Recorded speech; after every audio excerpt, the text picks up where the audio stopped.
Mais na halos triple ang laki sa normal? Totoo yan. At ang variety na to ay matatagpuan sa Mexico. Ang tawag dito ay Jala Maize, ang pinakamahabang mais sa mundo. Karaniwan itong lumalaki ng 15.5 pulgada o 39 na sentimetro. Pero may mga naitalang bunga na umaabot pa sa 22 pulgada o 55 sentimetro. Pero hindi lang ito basta malaki. Mataba at puno rin ang bawat butil. Masarap itong gamitin sa iba't ibang lutuin, lalo na sa traditional Mexican dishes. Ang sikreto ng laki nito, ayon sa mga magsasaka, ang mayamang lupa sa Jala Valley, Mexico, ang dahilan kung bakit lumalaki ng ganito ang mais. Sa tingin mo kaya natin magpalaki ng ganitong klaseng mais? Akala mo basura lang ang bunot ng niyog? Sa India, milyon-milyong halaga ang kinikita mula rito. Una, iniipon ang mga bunot o balat ng niyog, tapos isinasalang sa conveyor. Dito, automatikong hinihimay ng isang malaking makina ang matitigas na bahagi para makuha ang mga pinong hibla. Lalabas ito sa kabilang dulo at iipunin.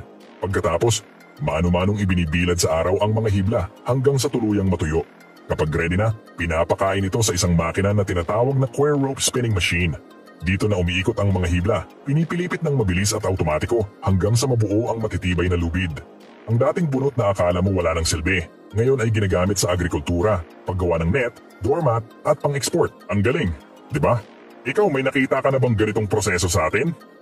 Bakit nga ba ang laki ng kinikita ng mga Tsino sa pagtatanim lamang ng luya? Simple lang ang diskarte nila. Una, gumagawa sila ng malalalim na kanal at tinatanim dito ang piraso ng luya. Pagkatapos, tinatakpan ito ng lupa gamit ang mga espesyal na kasangkapan. Para masigurong mabilis itong lumaki, dinidiligan nila ito gamit ang mga tubo na nakakabit sa itaas ng taniman. Kapag handa ng anihin, hinuhukay nila ang luya at iniimbak ito sa mga hukay na gawa sa ladrilyo sa ilalim ng lupa. Dito nila ito itinatago hanggang tumaas ang presyo sa merkado. Kapag nagmahal na ang luya, sa kanila ito inilalabas at ibinebenta. Kaya't milyon-milyon ang kita nila. Talagang mapapawaw ka sa galing ng diskarte nila, di ba?